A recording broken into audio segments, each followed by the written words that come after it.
I'm so delighted in the midst of so many experts. I just would like to give my experiences exactly from the field. It was always on the field, and having two growing up daughters with me, and getting into the Kendriya Vidyalaya system as an Air Force officer's wife in different parts of India in Kendriya Vidyalayas.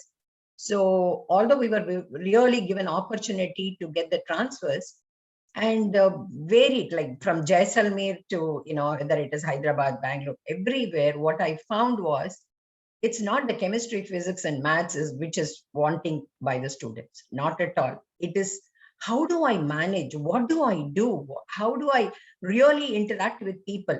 And this was bothering me. So I used to be, before I became a PhD from Delhi University, I was always thinking, how do I help? How do I help? How do I help?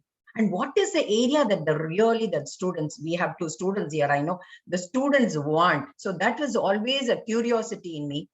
And I'm very sure, it's a continuous, comprehensive, from the childhood, what they have learned, what they bring from home, and what do they really learn in the school environment, along with the teachers and the peers, is really makes a lot of difference. I have used slides, 25 to now it is 40 years of my teaching, and still the teaching is going on. I was told that, it has to be a continuous thing. We cannot assess on one day. We cannot do any assessment on one day. That day, that mood of that student may not be good. So we cannot give a chunk of 50 marks or 60 marks or 100 marks for that. So how do I do it? So the students used to be like, and around me will be the students who are really not very good in studies. That is how the teachers used to assess. What is this, Prema? Everybody, those who are around you, are really dull in the class, and they don't interact, and they don't talk, and they don't really come out with any assignments, any test, and they're always zero, but they're always around you. So that is where I felt, that empathizing component has to be built in.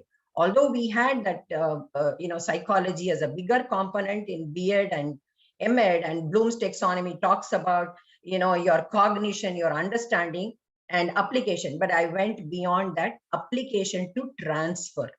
How do I transfer? So how did I become that life skills expert with all the UN agencies and WHO writing modules and all? I would just quickly share a few of my PowerPoint slides, which will give a clear idea of what exactly I came across, and what was it that made me to say that this is the way we have to assess, and it cannot be one-time assessment. So role of family and school in assessing competency, skills, and aptitude in children. The best part is competency, skills, aptitude, everything is the ability. Why should I have the ability? That's what I've been hearing the students. Why should I have the ability? If I'm a very, very good interpersonal skill I have, and I'm able to empathize, and this is how it was always a participatory methodology. It was never a one-time question answer. And I was just looking at one of the girl trying to be very pleasing to an old woman, and one of the other girl was just going near and says, "Oh my God, that's very nasty." So these two things to be noted. So this is the beginning. Building skills is an ongoing process for adolescents and the adults working with. We also learned. I had been learning, and I'm still learning.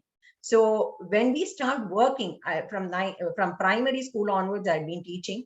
And then I, of course, became the OSD training, which means like education officers, teachers, and all those teacher trainers. And, with COPSA, CBSE, NCRT, NIOS, DIET, SCRT. So when we were working with the Ministry of Health, they said, we always thought diet means this. But then, from that level onwards, when we started working with the army, Jawan's children, in fact, in the border areas, that's where I thought these are the skills that they need.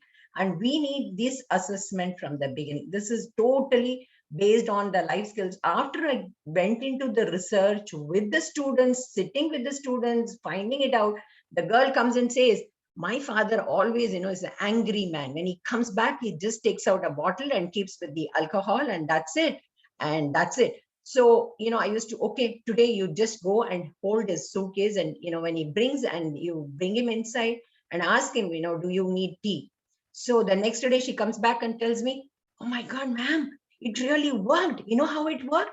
he just kept his hand on my head and said, beta jinda raho, bless you. So that blessings, I never thought my father can ever interact with me. So this interpersonal communication skill and, negotiation, when I say, no, I don't need it. So how do I negotiate with them? Empathy building, cooperation, team working. Based on these, we've started preparing the questions and the activities in the classroom along with the subjects teaching, decision making, problem solving, critical thinking.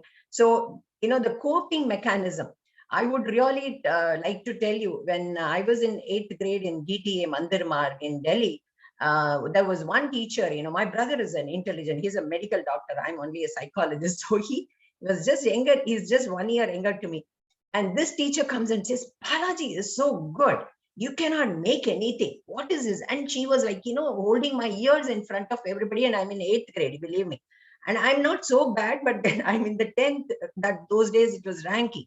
So 10th rank in 60 out of 60 students. So she would just, pinch my ears, and she is there in Trivandrum. And so I would say, I should become like Indira Gandhi and hang her out. This is what so dealing with emotions, the whole module was based on that. What did I go through? So that coping and management skills, she's still there, and I've written modules after modules and worked with so many of them, giving the credit to her because she did this to me. And what happened to me made me not to take, biology, just because, she was so rude to me in front of everybody.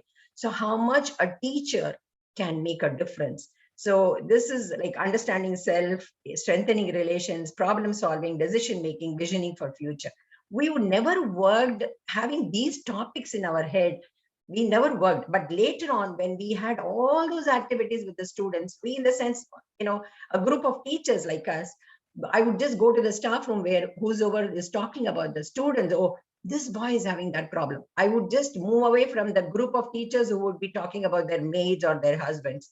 So what is happening to the student? That curiosity made me to say, okay, now you know what? They need to learn about thinking skills, social skills, negotiation skills, and everything. I'll just skip a few of them because it was made for WHO when we were doing, and I was anchoring a show also on the mental health, like students learning the attitudes, capacity, assessment, whatever you may say, but every assessment is a continuous thing. The teachers and the parents together is what, how are they able to really, why IITN is going for committing suicide? Why are they going for the drug addiction? What is that is lacking in our society or in the parents or among the, siblings? So that is what we need to find. And that could be possible only by a participatory methodology, getting them on board.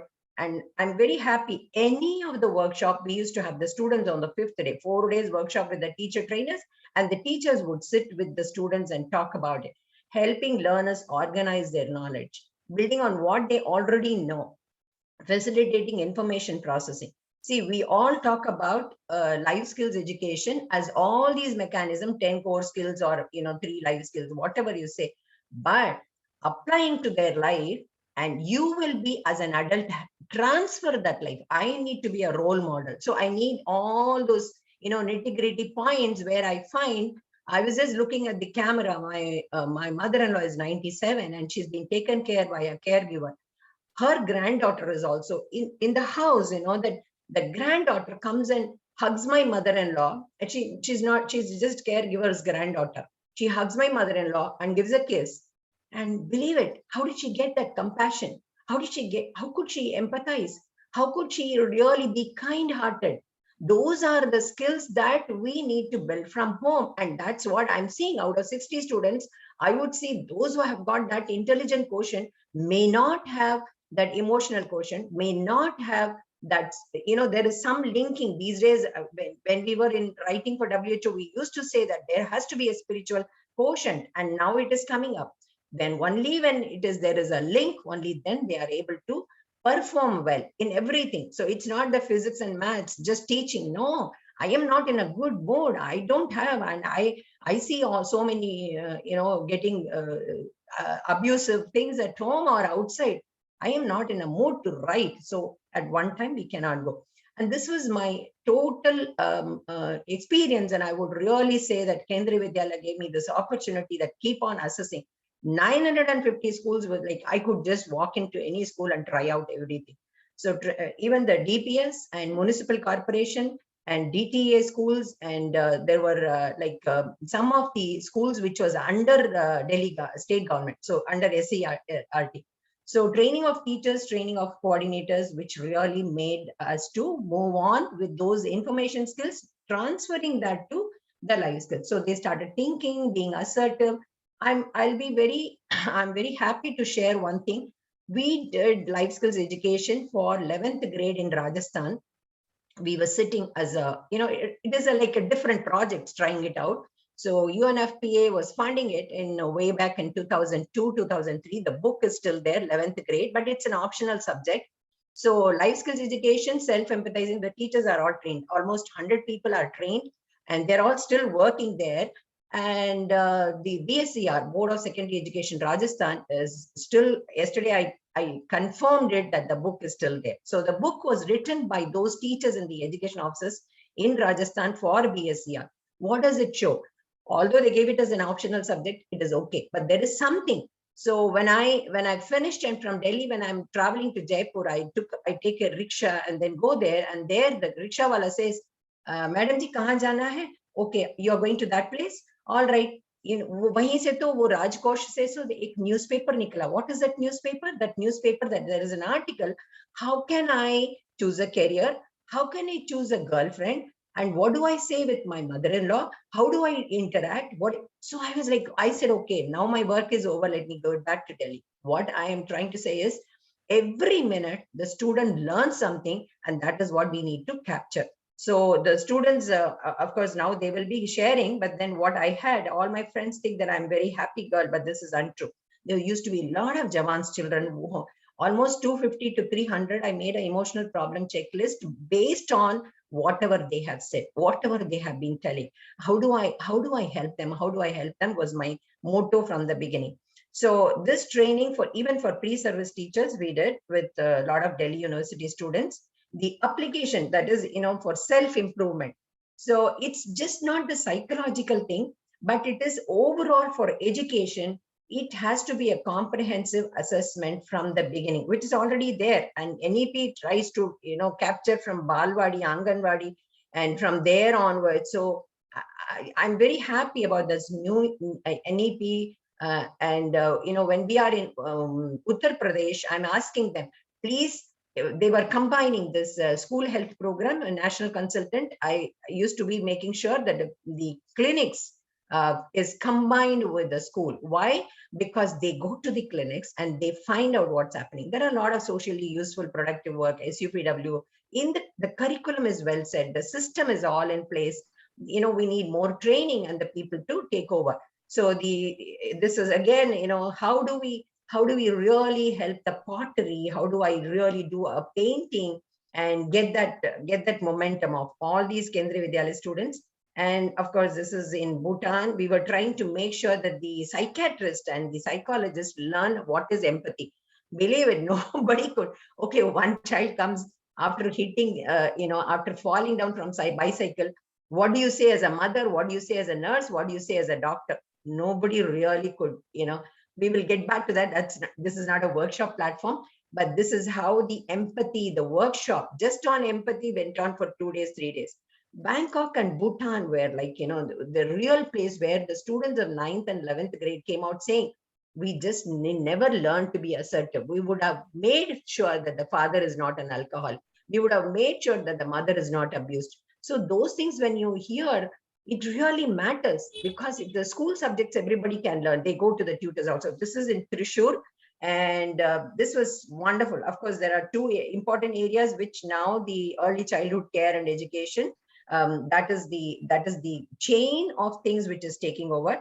So I mean, you're all aware of what is it, but then higher education, it's a continuous comprehensive evaluation from the early childhood. That's a beauty now. So the parents and teachers and self, they become the assessment tool also. They become the evaluator. They start reflecting. I make them write the journals. At the end of the day, how many I helped, what did I do? Was it just a routine day? So yeah. So this is the Trishur teachers, and thank you. That was it. I just